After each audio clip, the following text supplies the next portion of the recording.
let's take on our next story. You know, good old Rivers State can be said to be on the cusp of something new or different.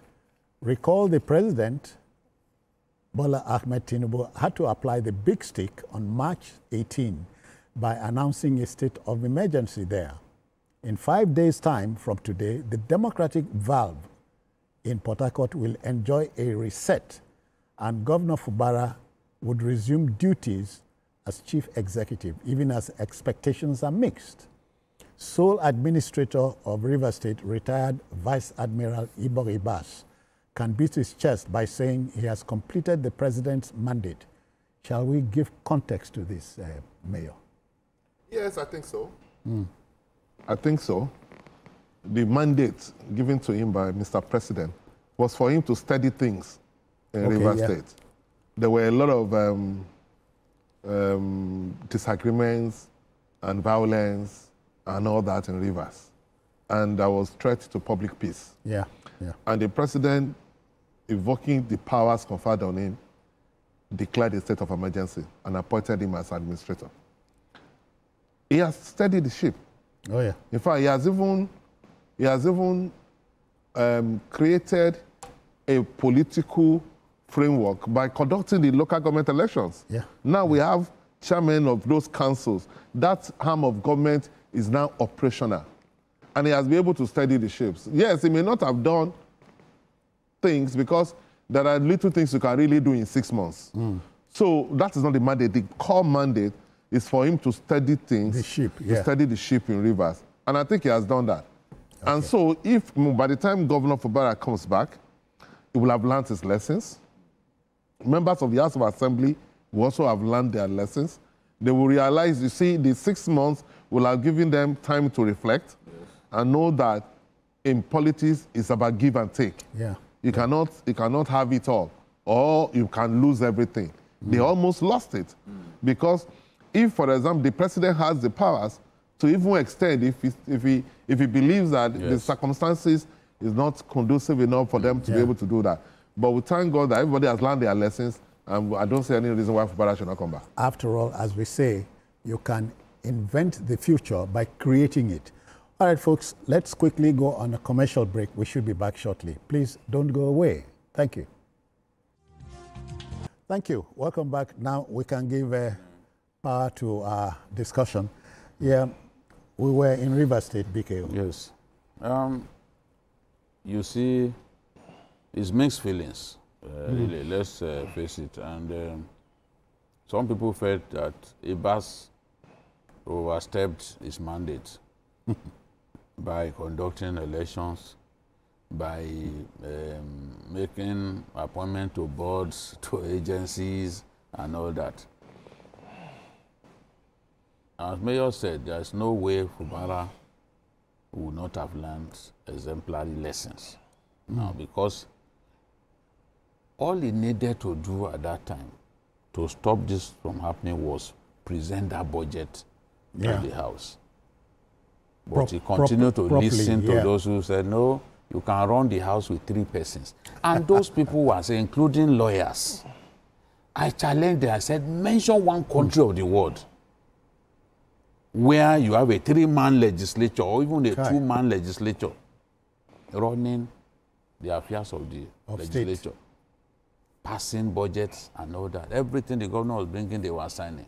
I've never seen people like this. And we kept saying, no, this is wrong, this is wrong, this is wrong, but they would not listen. Every time they go to TV stations to go and turn the law upside down. We are laymen. But we know that the law is written in English language that we understand. So, a lawyer does not have monopoly of the understanding of the letters of the law. This we know. Where we need clarification, where we need more knowledge, we ask lawyers. But some of our laws... Or for that matter, go to court. No, that's not what I'm saying. That I can read a portion of our law, for example, and ask my friend who is a lawyer or a judge, that what do you think? do you think that this is the intention of the law? And they will give you their perspectives. The opinions may differ. At the end of the day, you will ask yourself, okay, from these two persons that I spoke with, who was likely telling you the truth? And then you use that in your own analysis as a layman, because they are happy to call us laymen. So, but we are indeed laymen. Yes, they are very happy to make that clear, since we chose not to go to law school. So now, the point I'm making is, Fubara made mistakes. I can tell you that if he had agreed to present that budget, a lot of these issues would not have cropped up. Yes. It will snowball to it. Yes. If he had agreed. And the court, even the court of first instance, Justice Omotosho's court made that clear. They won't listen. He was misled. Now the same people who misled him, they are all over the place. Some of them are even, because the thing didn't go their way, they are even advising him to resign, that he has become a lame dog, this and that. Okay. You pushed him to become a lame dog. You misled him. You misled him. Some of them were going to Rivers State to collect money from the governor and coming on TV stations to say absolute rubbish. 3 persons running a House of Assembly. Oh, yeah. Where is that done? Is that what the Constitution says? No. And you come and speak English and tell us, oh, this is what the law says. Just be, you know, when a lawyer's judgment is influenced by bias or is political leaning, he cannot speak the truth. He cannot analyze the truth. It's as simple as that. Did they not also tell us that that Natasha won in court when all of the issues she brought before the court were resolved against her? Yet they still told us, oh, that you must recall. The court said you must recall. Where did the court say that? Only for the same woman's lawyers in their appeal. I think issue 23 out of their 30 grounds of appeal now indicated clearly that they too believe that they knew all along that the judge didn't order their recall, because in issue in ground number 33 of the appeal, they now say, oh, the judge abdicated her responsibility by not ordering a recall. But you were trying to mislead Nigerians all along that she ordered your recall. You even led a march, a ridiculous march, to the National Assembly. So this is our country.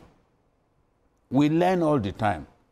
Fubara has picked up exemplary lessons, no matter how anybody looks at it. And what we told him to do that he didn't do, now you can see the end result. He has lost so much because the administrator has conducted a local government election. He can't have the control of the grassroots that he wanted, because from the beginning, Fubara wanted to control the local councils. That was why he was reluctant to conduct election. That's it. Into those councils. He didn't want to do election, he wanted caretaker. Okay. And those guys who were the ones who helped him to win the elections, they were now saying, what's going on? And that was the point when Wike made that statement that, look, you don't climb to the top and remove the ladder that took you there. Yeah. What he meant was that those local council chairmen, because what Wike did was to make every local council chairman of Fubara's campaign. So those guys played their part, but at the end of the day, you are trying to remove them. In fact, he seized their funds. Yes. Oh, yeah, he did. He seized their funds. Yeah. Against what the Constitution... Against the law. Yeah. He seized their funds. Before the expiration of their tenure, he stopped their funds. So, today now, you can see all those key positions, Ibas has filled them before he resumes. Local government filled them. More like taking the heat. The House of Assembly, Commission, all of those key agencies, he has filled those vacancies. Appointed PAMSEC. He just, so that by the time this person comes, his people are no longer in charge. So it was a very wicked political game that was played against him, and because he was naive politically, everything now has been resolved against him. Yeah. So for those who are saying Ibas overstepped his bounds by conducting local government election and all that, well, it is for the courts to resolve if people choose to go to court. But they can't even go to court because when you are appointed, there cannot be any vacuum when it comes to power. Yeah. So if you are appointed as an administrator in a place, you must be within that 6 months mandate that you were given. You must be seen to be doing things. So you have the authority to so do. The man has told you, yes, so if you appoint people into commissions, mandate. You have the authority to do that. Because even the Supreme Court said that caretakers should not run local governments. Yes. Yeah. The Supreme Court said so. Yes. I said that they must not release money to caretakers. So if you want to have local government administration, you have to conduct elections. It's a simple thing. I still believe that Fubara cannot do anything about the local government, but you can still do things about some appointments. Yeah. It is the prerogative of the governors, to make appointments. They can remove people and put people there. Yes. You can still do that.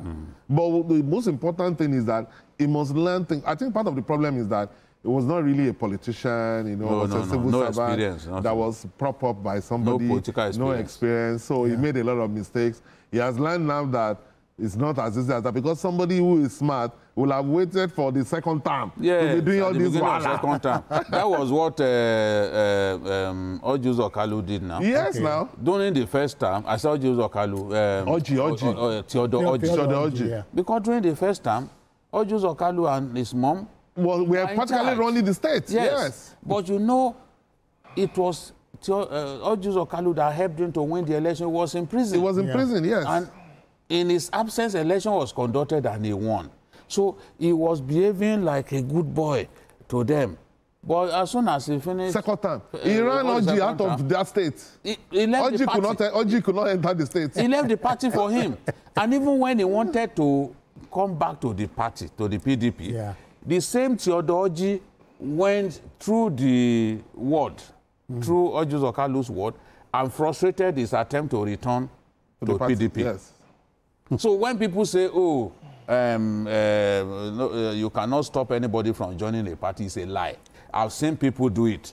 Even when this person also wanted to return to APC, Ali Modu Sherif, Vice President Kashim Shettima was governor.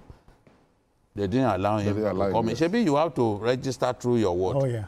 They didn't allow him. They merely called the political leaders there, the chairman of the party. No, don't allow him to come. So when people say, oh, a political party is like a church, you cannot stop people from entering, it's a lie. Evil churches can stop some people from entering. If you know that an individual is a poisonous character, is going to scatter your church, are you going to fling your church gate open for him to? You know, so some of these arguments that people make, you cannot, there is sufficient evidence that such arguments are meaningless. Of course, the ethics of politics are as binding on the politician, just as the ethics of the press are as binding on us. So for now, gentlemen, let's go on a commercial break, make some money, not against the law. We'll be back shortly. Please stick around. Thank you.